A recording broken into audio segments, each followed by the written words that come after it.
Здравствуйте, уважаемые телезрители! С вами в уютной и теплой студии АРУ-ТВ я, Андрей Кузичкин, и мой собеседник Арне Ведля. Арне Ведля — человек, безусловно, известный и не только в Эстонии, публицист, активист, член партии Реформ, правящей партии в Эстонии, сам бывший депутат, занимавший множество различных должностей и в партийных структурах, и в муниципальном, в самоуправлении в местном.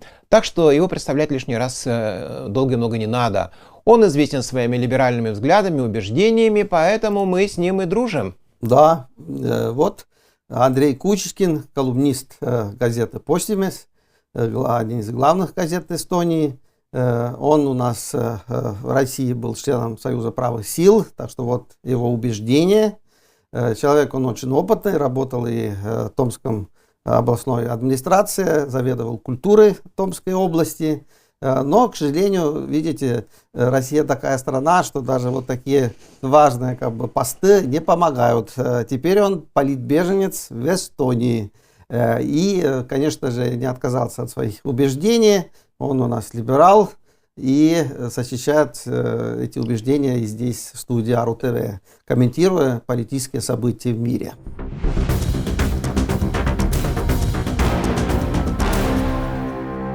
И вот мы с тобой в последний раз обсуждали как раз начавшуюся войну в Израиле, сошлись на том, что, безусловно, длинные уши Кремля торчат за всем за этим событием. Интерес Путина очевидный — создать новый очаг напряженности в мире и тем самым отвлечь внимание от Украины.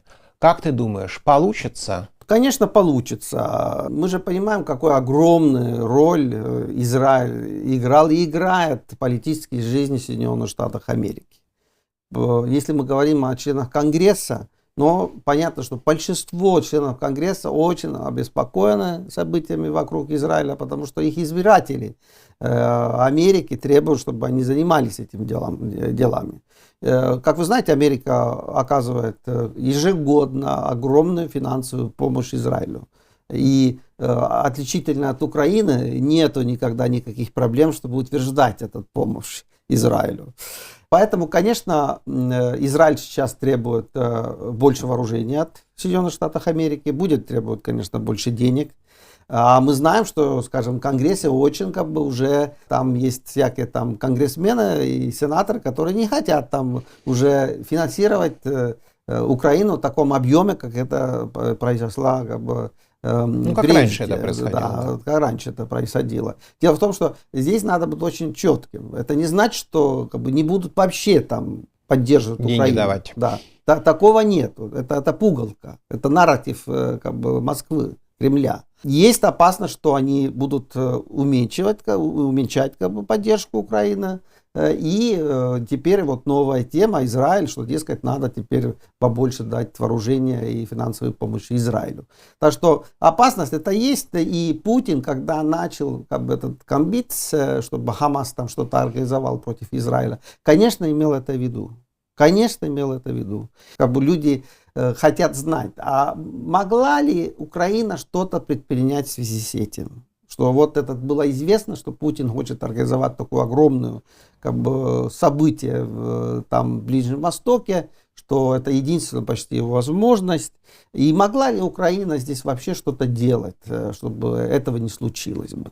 Все-таки не забудем, что в нынешнем украинском руководстве евреев очень много, еврейских олигархов, она очень много в Украине, они многие граждане Израиля, и у них должна была бы прямой интерес, чтобы этого события не было бы.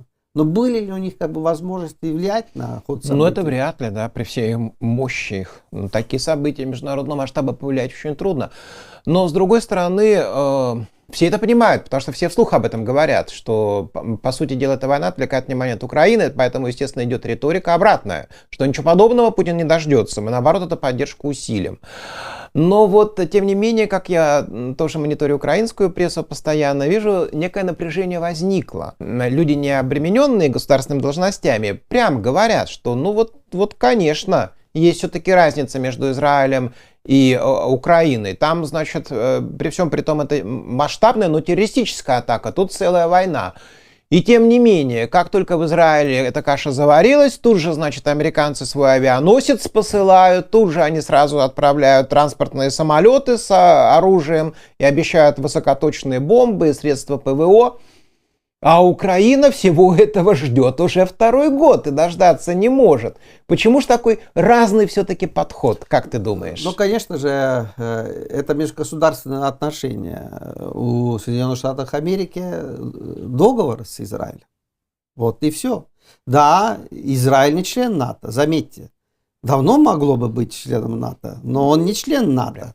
Но спасает то, что у Израиля есть договор с Соединенными Штатами Америки. Да, конечно, договор мощный, видите, Конгресс это все поддерживает, поэтому посылают, конечно, и о военно-техническом сотрудничестве, напоминаю, вот договор. Украина здесь как бы в сложном положении, потому что сразу возникает другая мысль, что в связи с этой сложной ситуацией может ли Израиль обратиться за помощью Путину. Неожиданный поворот. Да, Путину. Путин там, конечно, будет как бы свой интерес как бы поднимать. Это, конечно, Украина. Все-таки был же разговор долгое время, что, дескать, Израиль не помогает Украине. Теперь мы знаем, что это абсолютно вранье. Израиль помогал Украине с первых дней войны. Но потихонечку. Потихонечку, конечно, по своим линиям. Но конечно же, в нынешней ситуации Путин может использовать эту ситуацию и выдвигать Израилю требования.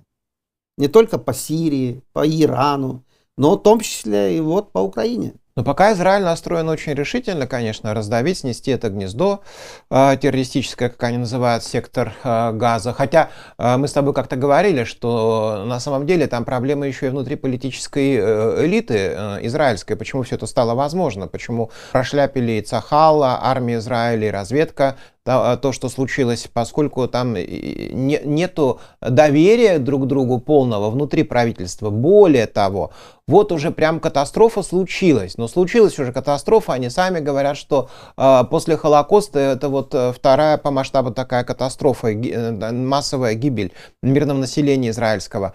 И вот, казалось бы, сейчас-то они должны вообще броситься друг другу в объятия, создать там, сжать все пальцы, создать мощный кулак, чтобы нанести удар по этим террористам. Они опять договориться не могут о создании военного правительства, наделенного чрезвычайными полномочиями, потому что не все еще политики готовы, значит, дружить с другими членами этого правительства. Да это что ж такое на самом деле происходит? И, то есть они тем самым опять-таки, ну, по меньшей мере затягивают весь этот процесс разрешения этого кризиса, а по большому счету они могут вообще все это проиграть. А еще и могут проиграть, и в конце концов опять пойдут на какие-то промежуточные договоренности, и этот гнойник продолжит воспаляться в подбрюшине Израиля.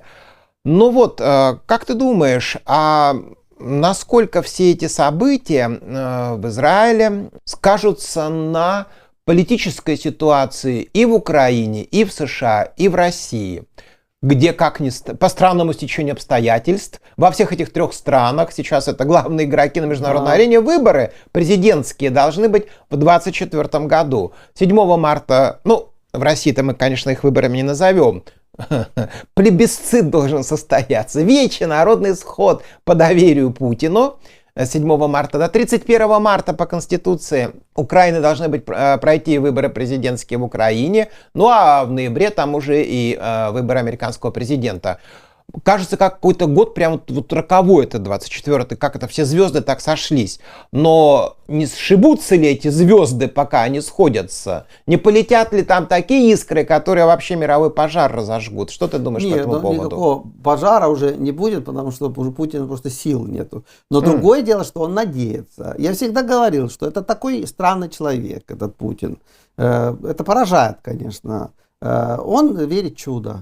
Он все время ждет чуда. Что это как Геббельс, который бегает по рейхсканцелярии и кричит Гитлеру: Рузвельт умер, сейчас все меняется.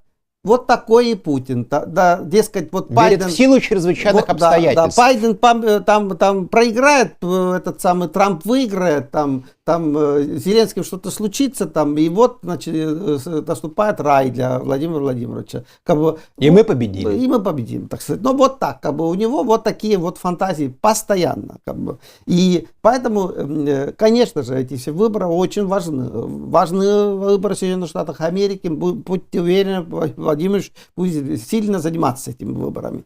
Но впереди украинские выборы. Какой план Москвы? Это интересно. Но то, что в России выборы, но там выборов, конечно, нету. И бедный Песков там попал, конечно, в сложное положение, сказав, что ах, зачем эти выборы вообще? Проговорился, нечаянно. Наверное, из кабинета бежал, где только это обсуждалось, что, может быть, выборы отменить. Сказал вслух. Да, но скандал, конечно, видите. А причина очень простая. Владимир Владимирович больной человек. И что-то он как бы... Но я просто напоминаю, как это все случилось, потому что это давняя такая история. Это было в 2014 году летом. Неожиданно Владимир Владимирович собирал федеральное собрание в Ялте, в Крыму. Конечно, все были удивлены, летнее время, все в отпусках. Что Путин от них хочет?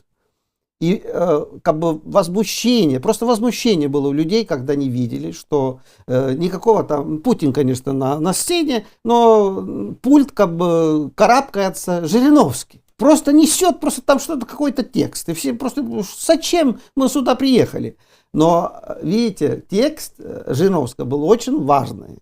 Именно там он говорил, что все, выборы уже не нужны. Давайте объявим Путина верховным правителем. Ну и в таком духе. Так что с 2014 года идет разговор, а выборы уже не нужны. Путин верховный правитель. Зачем нам все это, как бы, демократия? Вот такие вот разговоры. И ничего удивительного, что 9 лет позже мы вот именно в такой ситуации. Выборов почти нету, потому что один кандидат. Все ну, просто поразительно. Вот говорят, там, Песков говорит, там, другие деятели, что все, один кандидат. У Путина нету конкурентов. Ну что, зачем это делать? Но если мы имеем в виду, что человек не может вести никаких кампаний уже, что он больной человек, что-то он и психологически уже в таком состоянии, что не хочет участвовать в каких-то выборах, но тогда вот такая вот ситуация, которая, конечно, крайне невыгодна для Российской Федерации. Это дискредитация Российской Федерации, российского народа, конечно. Но мы видим, что вот этот человек, который там сидит в Кремле, уже не читается ни как бы, авторитетом Российской Федерации, ни, конечно же, там, что, народом своим. Как бы. Просто, видите, я есть и как бы, спасибо мне. Как бы, вот так. Ну да, недавно у нас в Таллине прошел форум «Свободной России», выступал Дмитрий Орешкин, известный политолог, эксперт, экономист. Вот он интересную как раз вещи сказал, что, конечно, в России выборы фактически превратились в ритуал. Это еще со времен Золотой Орды идет, когда, да, чтобы стать ханом, мало было просто быть наследником, а вот нужно было выполнить ритуал. Там сажали на шкуру белого верблюда, вокруг шатра проносили 3 раза, и 3 раза нужно было крикнуть «хан, хан, хан», тогда он становился ханом. Но у Путина, видимо, ему, да, не легитимизация нужна, да, не легитимность как таковая, а сакрализация власти, то есть власть должна быть священная, а для этого выборы это как-то, это фу, как-то мелко, как-то вот это вот, с проклятого Запада вся эта демократия, какие-то там бюллетени, ящики, нафига это надо? Вот хорошо, если бы весь народ как-то хором от Камчатки до Калининграда 3 раза крикнул, да, царь, царь, царь, или, ну, президент, пусть верховный правитель, и Путин становился сразу бы, значит, ощущая прилив сил, бодрости, энергии, он как помазанник Божий, и, значит, да, с народа становится президентом. Вот Орешкин Орешкиным, да. А ты не боишься, что он пойдет до конца? И он и объявит себя там верховным правителем, царем, как бы. Все это может быть, но мне кажется, что мы это проскочили уже, когда вот изменяли Конституцию, там это все могли предусмотреть, но почему-то этого не стали предусматривать. Все-таки для Путина какой-то формализм вот, важен, его, видимо, без конца подталкивают к каким-то радикальным решениям. Об этом же говорят, что то ядерную бомбу там на Киев бросить, то еще что-нибудь такое. экзотическое придумать, но убийственное. Вот, и в принципе у него сейчас вот весь набор инструментов под рукой. Там бровью двинул и побежали менять Конституцию, значит, должность верховного правителя прописывать, все прочее. Но почему-то он на это не идет, там тоже какие-то мотивы, трудно разбираться в этом человеке, он совершенно закрыт, замкнут. Да и если Путин, опять-таки многие говорят, когда десятки там уже двойников гуляют по всей России. Ты вот, кстати, сказал, что он, ну, наверное, не хочет избирательную кампанию проводить, когда он ее проводил. Потому что в дебатах кандидатов он никогда не участвует, брезгует, да кто они такие, там шелупонь под ногами, а кто он? Фюрер великий. И, конечно же, безусловно, что, ну, там пару-тройка предвыборных митингов, а вот как раз на встречу с избирателями можно зарядить отряд своих двойников. Вообще никто ничего не поймет. Будут там бросать, значит, да, шапочки вверх и слезки утирать платочками с каемочкой, что вот-вот-вот повстречались с великим Путиным, фотографироваться, а то, что двойник народу на самом деле уже по барабану. Главное, образ, вот этот святой. Но в любом случае, что-то такое, выборы, не выборы, но, видимо, в России 7 марта произойдет. И, ну, понятно, что там Путин останется. Власть его будет пролонгирована, ну, наверное, до смертного уже одра. Ну, нет, вот здесь я хотел сказать, что да, вот президент, но там же все-таки есть ограничение, что 2 срока. Она по-прежнему действует. По-прежнему действует сейчас. И если вы выбираете человека, что ничего не поделаешь, надо эти выборы провести. А если царь, то же это навечно. А если это не царь, а если это Владимир, да, вот тебе и на. Дмитрий, да. Но до 30-го года все равно кого-то получим, похожего на Путина, сидящего в Кремле. А вот что в Америке произойдет? Но тоже как бы сложная ситуация. Что там получим в Белом доме? Я вот радовался, что наконец-то появился в демократической партии там кандидат, который выдвигал себя против Байдена. Это хорошо для демократии. Когда один кандидат, это как бы не демократия. И Роберт Кеннеди, младший, это сын сенатора Роберта Кеннеди, брата Джона Кеннеди. Конечно, такой человек как бы такого своеобразного прошлого, скажем, этот Роберт Кеннеди младший, конечно. Плейбой. Но ирландец, конечно, там характер еще с загулами. Да, характер еще тот, конечно. Ну и, конечно, видишь, критикует его, что он очень захвачен там какими-то теориями заговора там по поводу там ковида или так далее. Так что критиковали этого Роберта Кеннеди сильно, хотя когда он как бы не выдвигался президента, как бы он как бы был вполне как бы приняли как бы его демократической партии. Но сразу, когда он выдвигал себя против Байдена, сразу как бы стала как бы критика в адрес его, и вообще не хотели слышать, чтобы он себя выдвигал против Байдена. Почему? Потому что боялись, что во время праймериз там люди от протеста уже просто будут голосовать за него. И у Байдена просто испортится имидж, который и так как бы не очень. Поэтому случилась как бы такая ситуация, что Роберт Байден вчера заявил, что он не будет себя выдвигать от демократической партии, а обойдет на выборы как независимый кандидат. Это важное изменение. Дело в том, что в многих позициях Роберт Кеннеди забирает голоса у республиканцев. Он тоже теперь против массовой миграции. У него раньше уже была как бы эта позиция по ковиду, близко к многим там республиканцам, которые распространяют теории заговоров. И есть еще какие-то там различия. Спойлер. Да, и он может забирать теперь, как независимый кандидат, конечно, голоса у республиканских у Трампа кандидата. Получается. Ну, Трампа или кто там еще будет, понимаешь. Но все это в пользу Байдена. Теперь у него Байдена нету конкурента на демократических как бы, выборах, праймерисов.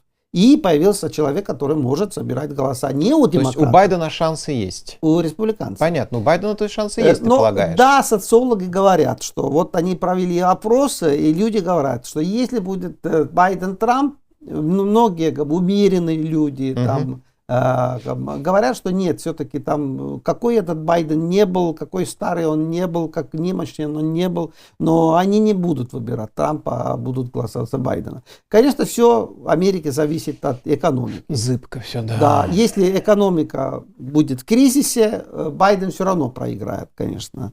И не забудьте, что Трамп уже один раз удивил, он победил Хиллари Клинтон, когда он не собирал большинство голосов. Большинство голосов... в пользу Клинтон 2 миллиона с лишним, по-моему, там было. Клинтон по голосам выиграл. Заметьте. А почему-то президентом стал Трамп. Ну, вот. Так Путин и хихикал по этому поводу, что вот они придумали такие законы. Да, Последний раз он на Валдае вообще сказал, и вообще-то ужас какой-то сменяемость президентов. Это просто катастрофа какая-то сменяемость президентов на Западе. Да. Придумали, что попало. Да. Вот сказал Путин на Валдае. Но Трамп тогда выиграла в больших штатах. Как бы разные штаты, там все-таки такое количество штатов в Соединенных Штатах Америки, а он умудрился выиграть такие штаты, где больше было членов коллегии выборщиков, и благодаря этому у него было как бы большинство коллегий выборщиков, но меньше голосов как бы на выборах. Как бы. Это понятно. То есть получается так, что значит очень хорошие перспективы получить нам старого президента в России Путина, в Америке старого Байдена или старого Трампа. А что тогда в Украине? Но, видите, случилось большое событие. У Зеленского появился конкурент.